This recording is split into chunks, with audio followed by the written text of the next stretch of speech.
Queridos, se você puder abrir ou acessar a sua Bíblia, no texto de Neemias, no capítulo 5, Neemias, capítulo 5, nós faremos a leitura do versículo 1 até o versículo 9. E nessa noite, nós vamos compartilhar dentro do trilho, dentro da jornada, dentro do Aviva que nós estamos caminhando, Neemias, um homem que discerniu o coração de Deus. Nessa noite, o foco da nossa mensagem é sobre paixão pelas vidas, paixão pelas almas perdidas. E pensando nesse texto, o Senhor vai trazer para nós algumas aplicações. O texto diz assim: ora, o povo, homens e mulheres, começou a reclamar muito de seus irmãos judeus. Alguns diziam: nós e nossos filhos e filhas somos numerosos, precisamos de trigo para comer e continuar vivos. Outros diziam: tivemos que penhorar nossas terras, nossas vinhas e nossas casas para conseguir trigo para matar fome. E havia ainda outros que diziam: tivemos que tomar dinheiro emprestado para pagar o imposto cobrado sobre as nossas terras e vinhas. Apesar de sermos do mesmo sangue dos nossos compatriotas e dos nossos filhos serem tão bons quanto os deles, ainda assim temos que sujeitar os nossos filhos e as nossas filhas à escravidão. E de fato algumas de nossas filhas já foram entregues como escravas e não podemos fazer nada, pois as nossas terras e as nossas vinhas pertencem a outros. Quando ouvi a reclamação e essas acusações, fiquei furioso. Fiz uma avaliação de tudo e então repreendi os nobres e os oficiais, dizendo-lhes: vocês estão cobrando juros dos seus compatriotas? Por isso convoquei uma grande reunião contra eles e disse: na medida do possível, nós compramos de volta nossos irmãos judeus, que haviam sido vendidos aos outros povos. Agora vocês estão até vendendo os seus irmãos, e assim eles terão que ser vendidos a nós de novo. Eles ficaram em silêncio, pois ficaram sem resposta. Por isso prossegui: o que vocês estão fazendo não está certo. Vocês devem andar no temor do Senhor, para evitar a zombaria dos outros povos, os nossos inimigos. Feche seus olhos, Senhor, nós lemos a Tua palavra e pedimos que da Tua porção o Senhor possa ministrar em cada coração nesta noite, em nome de Jesus. Amém. Eu quero fazer um parênteses e já dar um breve relatório, que ela se encaixa com a nossa mensagem aqui nessa noite. Pode projetar, Bruna, para a gente, o segundo slide aí. No início da nossa jornada sobre o livro de Neemias, nós tivemos aqui a festa das celas. Foi linda, não foi, queridos? Os balões caíram aqui, e nós fizemos uma arrecadação. Naquele dia nós arrecadamos para a festa das celas, foram 238 litros de leite, 33 pacotes de biscoito, 53 pacotes de café, 47 pacotes de achocolatado. Além disso, nesse primeiro semestre, nós como igreja arrecadamos 5 toneladas de alimentos, que representam ali aproximadamente 502 cestas, além de nessa última semana, desse último mês, 10 gestantes apoiadas, orientadas com kit grávida, cursos e outros. Esse é o relatório da Associação Batista de Educação e Assistência Social, liderada pela nossa presidente, irmã Miriam Jones, e eu fiz questão de trazer isso como ênfase na mensagem, porque isso está totalmente conectado com aquilo que nós, igreja, estamos realizando e precisamos avançar. Tudo isso aconteceu a partir da sua fidelidade. Tudo isso aconteceu a partir da sua perspectiva de entender que a semente que Deus tem colocado na sua mão tem abençoado a vida de muitas pessoas. E quando eu olho para esse texto, pensando no trilho daquilo que nós estamos vivendo, pode passar o próximo slide, Bruno? Pensando no trilho daquilo que nós estamos vivendo, Nós já passamos ali pela confissão de pecados, o pastor Marcos esteve aprofundando com a gente aqui sobre confissão de pecados, ministrando sobre o verdadeiro arrependimento, e hoje nós estamos ali sendo ministrados, seremos ministrados por paixão pelas almas perdidas. É muito interessante a gente pensar que quando a gente olha para esse trilho daquilo que Deus tem colocado nos nossos corações, nós precisamos entender que nós estamos trabalhando em cima de pilares. E o pilar, para quem é da área da engenharia, vai concordar comigo, é fundamental para você edificar qualquer coisa depois. Tudo que você deseja construir numa casa, numa grande edificação, você precisa entender quais são os fundamentos sobre aquilo ali. E quando nós olhamos para os pilares de um avivamento, nós vemos o retorno às Escrituras, e eu creio que nesses dias você tem sido desafiado a voltar a ler a Bíblia, a ter o seu quarto de escuta, o seu tempo com Deus, um retorno à santidade, à vida de oração, a salvação. Sabe por quê, queridos? Porque o fim do avivamento não é nós ficarmos aqui neste lugar, o fim do avivamento é a transformação da sociedade. Por isso que o pastor Caian trouxe essa palavra daquilo que está queimando no nosso coração. Jardim Camburi é o nosso campo missionário, é a nossa Jerusalém, é o nosso lugar que nós precisamos olhar e falar: Senhor, abra os nossos olhos para a realidade deste lugar. Eu creio que não é por acaso que você está aqui nessa estação, nessa igreja. Deus quer fazer algo poderoso através da sua vida. Você crê nisso? Você crê nisso? Não ficou forte esse amém não. Você crê que Deus quer fazer algo poderoso através da sua vida, gente? Amém, amém. Porque a gente precisa entender, querido, que nós estamos sendo conduzidos não para um evento. Avivamento não é um evento, mas é uma nova mentalidade. Avivamento, o Aviva, ele não é somente uma campanha, mas ele é uma mudança de uma cultura. Nós precisamos entender que tudo isso que nós desejamos que a igreja vá viver, é uma mudança de uma cultura, é uma mudança de um estilo de vida. E quando nós precisamos entender isso, nós precisamos entender que é uma nova compreensão da paixão pelas Escrituras, do amor por uma vida de oração e principalmente um amor pelas almas perdidas. Nós precisamos amar o perdido. E é sobre isso que eu queria pensar com você.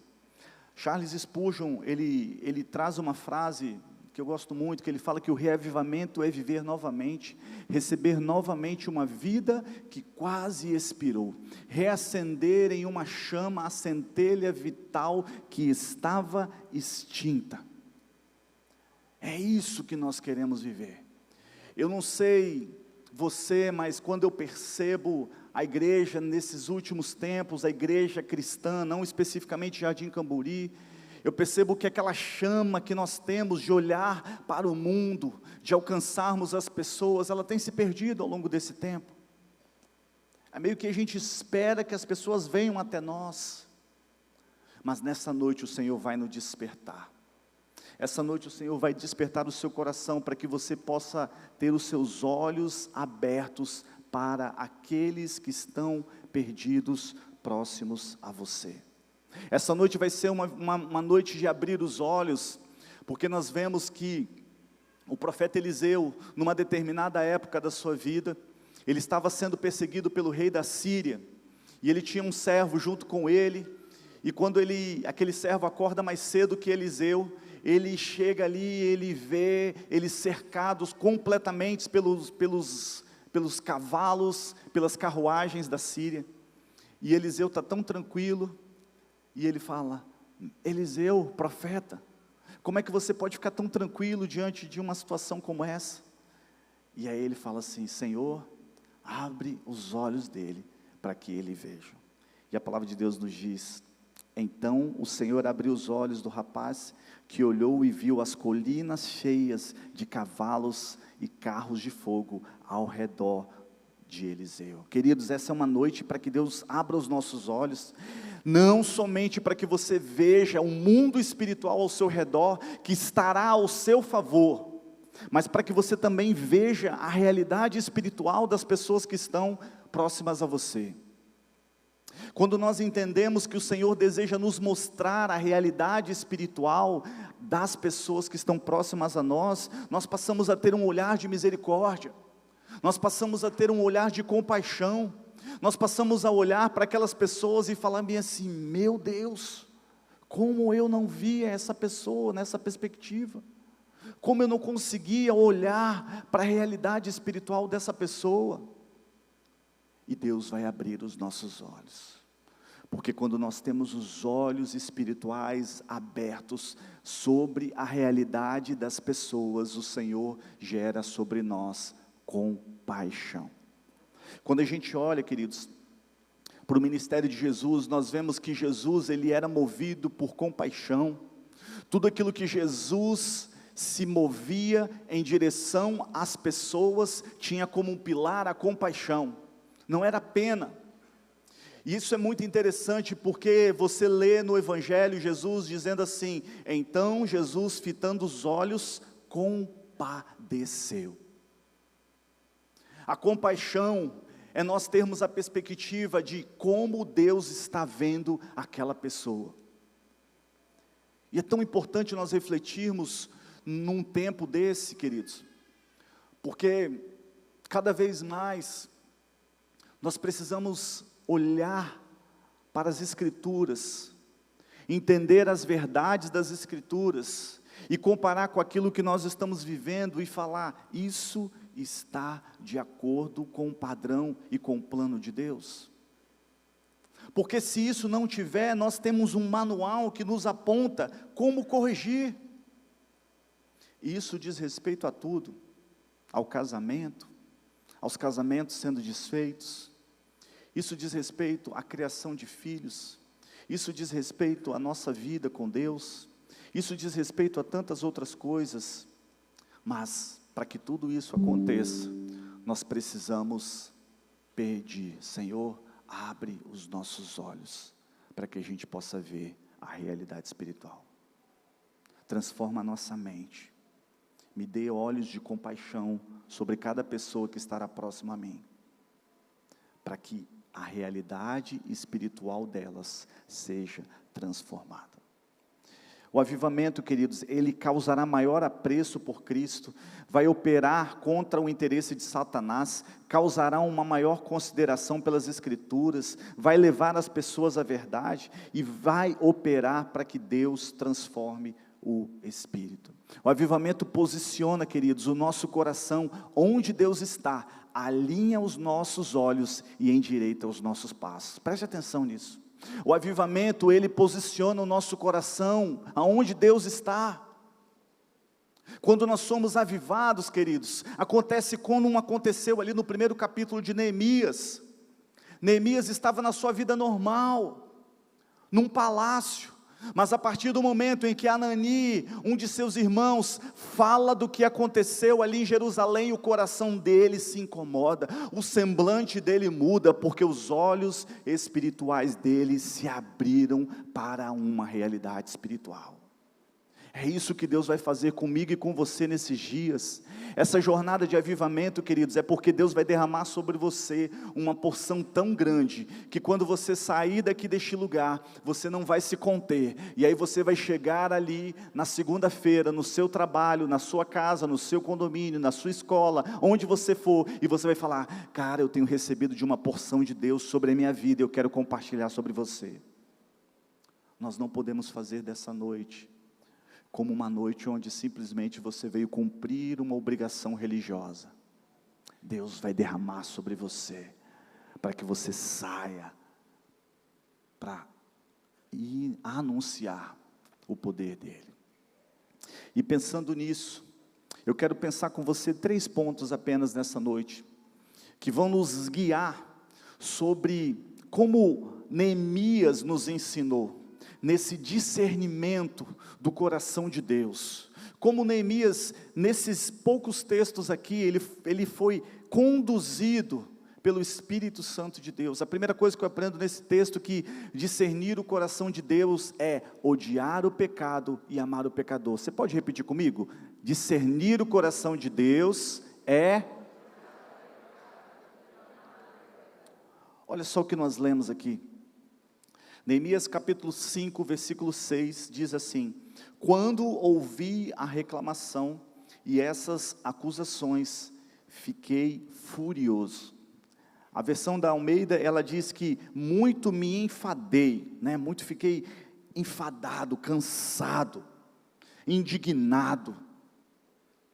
E você percebe aqui que a indignação de Neemias naquele tempo foi porque algumas pessoas da elite dos judeus daquela época, eles estavam cobrando juros e de alguns judeus com menos condições, e aqueles judeus que não tinham condições de pagar os impostos e os juros, estavam tendo que vender os seus filhos como escravos.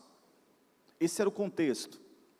E essas pessoas que estavam sendo injustiçadas, procuraram Neemias e falaram: olha, Neemias, é isso que está acontecendo. Diante desse cenário de unidade, existem algumas pessoas que estão se manifestando dessa forma contra os seus próprios compatriotas. E aí, quando Neemias escuta isso, a palavra de Deus nos diz que ele foi tomado de uma fúria, de uma indignação, quando ele começou a ouvir aquele pecado que estava acontecendo tão perto dele com seus irmãos. A resposta de Neemias, ele é uma resposta de raiva, de indignação. Neemias começa a ver a hipocrisia que estava tendo no meio daquelas pessoas, contra os seus próprios irmãos. Mas uma coisa que é muito importante aqui, que a gente precisa prestar atenção, é que Neemias, ele se levanta com muita indignação contra o pecado, mas com muito amor sobre o pecador. A grande chave espiritual do Evangelho, queridos, é nós entendermos isso. A igreja de Cristo hoje, mais relevante, é uma igreja profética, é uma igreja que não se cala diante do pecado, mas é uma igreja que está disposta a apontar o pecado e amar o pecador. É uma igreja que olha para a sociedade, que vê todas as injustiças, que vê todo o pecado que está destruindo a nossa sociedade, mas ela fala assim: a minha indignação é pela sua atitude, mas eu amo a sua vida e eu tenho um caminho de restauração. Faz sentido para você? Queridos, quando a gente olha para essa indignação, Neemias, ele conseguiu discernir que havia uma grande injustiça, e de que aquelas pessoas não poderiam viver uma situação de injustiça, porque Deus as amava profundamente. E aqueles que estavam sendo injustos, precisavam ser corrigidos do seu pecado, para que eles pudessem voltar ao verdadeiro e vivo caminho. Neemias, ele poderia fazer uma posição ali de conciliação. Não, vamos deixar isso para lá, deixa isso aqui, eu vou perder pessoas, são pessoas importantes, são pessoas ricas, são pessoas que têm muitas posses, mas não. Quando Neemias discerniu que o coração de Deus era contra aquele pecado, ele teve um segundo posicionamento, porque discernir o coração de Deus não é somente odiar o pecado e amar o pecador, porque muitas pessoas ficam numa posição de encontrarem sim, poxa pastor, eu sou tão indignado com essa situação, eu estou tão indignado com esse pecado, mas discernir o coração de Deus também é confrontar o pecado. Discernir o coração de Deus também é confrontar, e isso aqui para mim tem uma chave espiritual tão importante quando nós lemos o texto de Neemias, capítulo 5, versículo 7, que ele fala assim: então eu fiz uma avaliação de tudo, e então repreendi os nobres e os oficiais, dizendo-lhes: vocês estão cobrando juros dos seus compatriotas, por isso convoquei uma reunião contra eles. Depois de aborrecer-se com os pecados dos judeus, Neemias passou um tempo considerando tudo aquilo que ele estava vivendo, e ele mesmo foi confrontar o pecado. Queridos, isso é uma chave espiritual muito importante. A gente precisa entender que depois de ficar aborrecido, ele mesmo foi confrontar o pecado, ele mesmo foi ali diante daquelas pessoas, e ele foi dizer: olha, o pecado de vocês é esse. Neemias estava naquele lugar, porque ele entendia que aquilo ali estava tirando a honra dos seus compatriotas. E sabe, irmãos, o Evangelho de Mateus, no capítulo 18, fala sobre a disciplina na igreja, e ele fala também sobre formas de correção e de restauração. E tantas vezes a gente tem feito um caminho desviado deste princípio, quando eu olho para um pecado na vida de alguém, e quando ao invés de eu orar, interceder, confrontar e fazer o caminho da restauração na vida dessa pessoa, eu vou para um caminho da fofoca, da exposição, da difamação dessa pessoa. Não é esse o caminho. Neemias aqui, a palavra de Deus nos diz que depois daquele momento, ele chamou uma grande reunião e disse: o pecado de vocês é esse. O grande problema disso daqui, queridos, é que quando você se dispõe a apontar o pecado, para que aquela pessoa seja restaurada, para que aquela pessoa seja salva, você tem que estar motivado pelo amor. A motivação, ela precisa ser sempre o amor. Isso é muito importante, porque sempre o modelo que nós vemos aqui, nós precisamos comparar com Jesus. O modelo de Jesus é um modelo que, quando ele se encontrava diante de um pecador, ele sempre estava apontando para a restauração. Jesus nos aponta a reconciliação, porque o propósito dele é sempre apontar um caminho para trazer aquela pessoa para o original dela, para trazer aquele relacionamento para o original dela, e nós somos aqueles que carregamos isso, queridos. Quando eu começo a entender que o mesmo chamado de Neemias, para confrontar o pecado, amar o pecador, para poder confrontar o pecado, é o chamado que Deus tem dado sobre a sua vida nessa noite. A gente precisa entender que aqui existem duas atitudes. Neemias capítulo 1, versículo 5, ele estava falando do temor de Deus e da honra dos gentios. Neemias nos ensina sobre a importância do confronto, queridos. Isso é tão importante. Existe um livro chamado Cultura da Honra, que ele fala das duas margens do rio. O pastor Canhã, que gosta muito de pregar sobre ele. E ele fala que o rio da cultura, ele é um rio que possui duas margens. O pastor é o Bill Hybels. E ele fala que existe a margem do confronto e existe a margem do conforto. O conforto é: eu te amo tanto, Deus ama muito você, você é amado por Deus, você é aceito, a graça de Deus inunda sobre você. Mas o conforto é: diante do seu pecado você vai ser confrontado, eu estou aqui para você ser restaurado, para você ser amado. Por que essas margens são muito importantes? Confronto e conforto. Porque elas permitem que você navegue dentro de um rio, e ele se chama o rio da cultura. Porque quando você está num ambiente onde você só tem amor, onde você não tem confronto, onde as pessoas erram, onde você não tem correção, onde você não tem disciplina, sabe o que vai acontecer? Isso vai se tornar um pântano. E existe vida num pântano, gente? Não tem vida, porque se uma das margens, elas estão muito abertas, o rio não pode fluir. Por isso que o verdadeiro evangelho de Jesus é: se alguém quiser vir após mim, negue-se a si mesmo, tome a sua cruz e siga-me.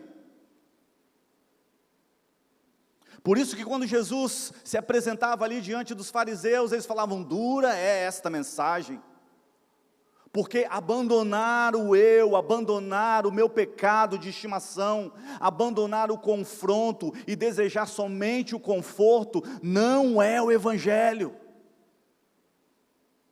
O Evangelho é a boa nova.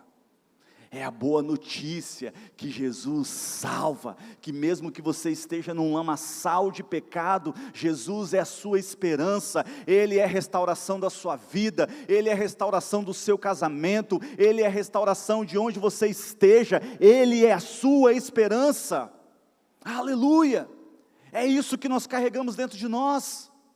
Ontem pela manhã eu tive a oportunidade de estar ali na Cristolândia, 57 homens, sendo restaurados pelo amor e pelo poder de Deus, e o pastor Carlos falando comigo, ele falou bem assim: pastor, de todos esses 56 homens aqui, todos eles respondem processo na justiça, todos eles são ex-detentos, todos eles têm pelo menos aí uns 10 anos aí de cumprir prisão, ou já cumpriram, ou estão no semiaberto, ou estão aguardando processo para serem julgados, e todos eles encontram aqui na Cristolândia a esperança que é Jesus, para dar a eles um novo caminho.